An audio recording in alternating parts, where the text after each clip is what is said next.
وقل رب زدني علما وقل رب زدني علما. بسم الله الرحمن الرحيم. الحمد لله رب العالمين، والصلاة والسلام على رسوله الكريم سيدنا محمد وعلى آله وصحبه أجمعين، وبعد.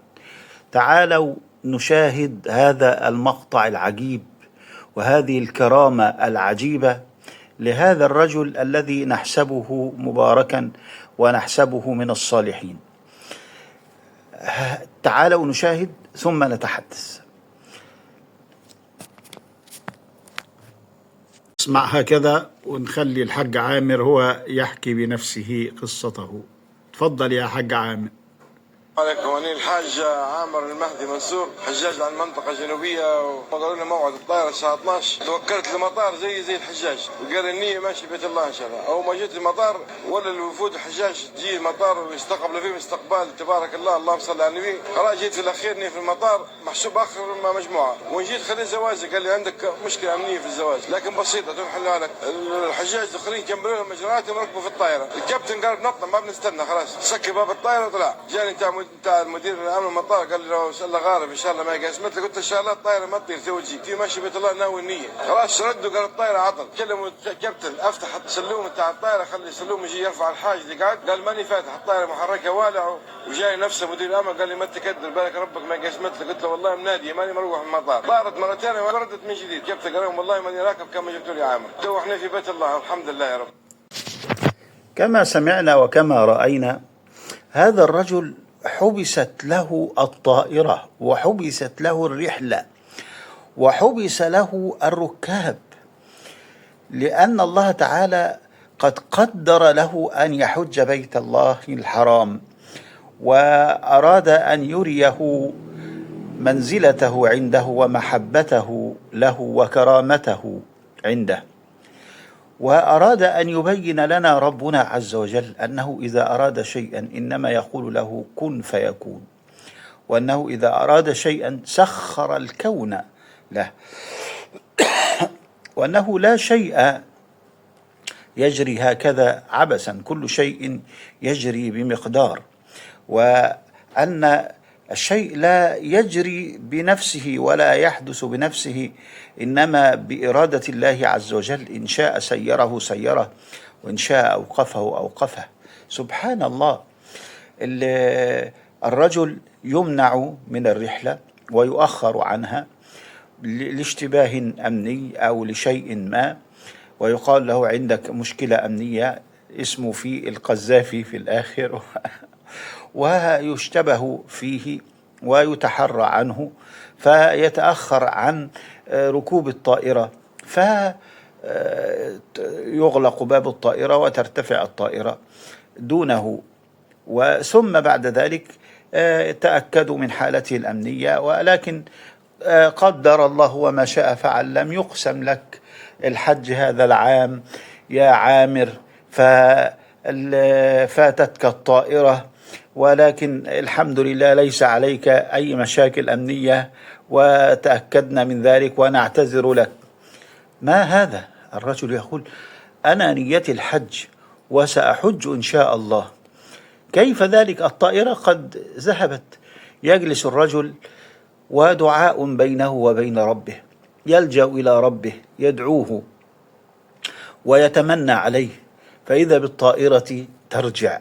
الطائرة ترجع، سبحان الله، بها عطل. عادت الطائرة إلى المطار ليصلحوا العطل. طيب، يقول الرجل الطائرة عادت، أركبوني لأذهب إلى الحج. يقولون له لا نستطيع، لا نستطيع أن نأتي بالسلم مرة أخرى ونفعل كذا وكذا لأجلك وحدك. انتهى الأمر، يتم إصلاح الطائرة في الظاهر وتطير الطائرة،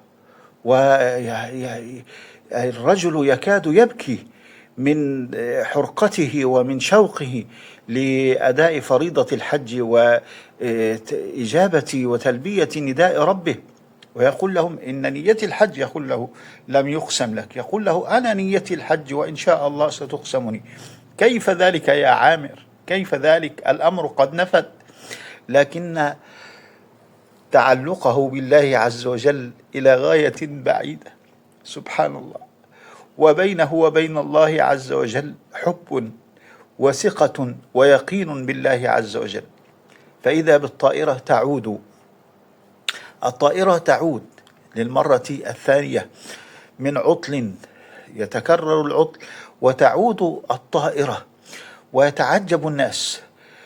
وحينئذ يقول الكابتن القائد، قائد الطائرة، يقول لهم: يبدو أننا لن نستطيع أن نطير بدون عامر هذا، هاتوا عامر، هاتوا هذا الراكب، يبدو أنها لن تطير بدونه. سبحان الله. قصة مبكية، وقصة يعني تدغدغ القلب وتحرك المشاعر، وتعيد لأناس كثيرين ضعفت ثقتهم بالله عز وجل وضعف إيمانهم، تعيد لهم الثقة بربهم، ليعلموا أن وراء هذا الكون، وراء كل شيء فيه، من يحركه ومن يدبر أمره سبحانه وتعالى. وهذه القصة ليست غريبة في قدرة الله عز وجل، وليست شيئا في قدرة الله عز وجل، ففي قدرة الله عز وجل ما هو أبعد من ذلك. لا يقف أمام قدرته شيء سبحانه وتعالى. هو الذي حبس الشمس على يوشع ابن نون عليه السلام. يوشع ابن نون الذي كان فتى موسى، الذي كان معه حينما ذهب إلى الخضر، قال لفتاه: آتنا غداءنا، إلى آخر الآيات التي جاء فيها ذكر فتى موسى وهو يوشع بن نون. بعد موت موسى صار يوشع هذا نبيا من أنبياء بني إسرائيل بعد موسى. هذا حبس الله تعالى له الشمس حتى يفتح بيت المقدس. قال رسول الله صلى الله عليه وسلم: إن الشمس لم تحبس لبشر قط إلا ليوشع ابن نون ليالي سار إلى بيت المقدس، في الليالي التي سار فيها إلى بيت المقدس. وجاء يوم الجمعة وبنو إسرائيل على أعتاب بيت المقدس لتحريرها من الجبارين، وكان ذلك القتال في ذلك اليوم، وطال ذلك القتال في يوم الجمعة، حتى خشي يوشع أن تدخل ليلة السبت وهم محرم عليهم العمل ومحرم عليهم القتال في يوم السبت بدءا من ليلته. يعني إذا غربت الشمس يوم الجمعة دخلت ليلة السبت، فيحرم عليهم القتال ويحرم عليهم العمل، فحينئذ يتأخر عليهم الفتح.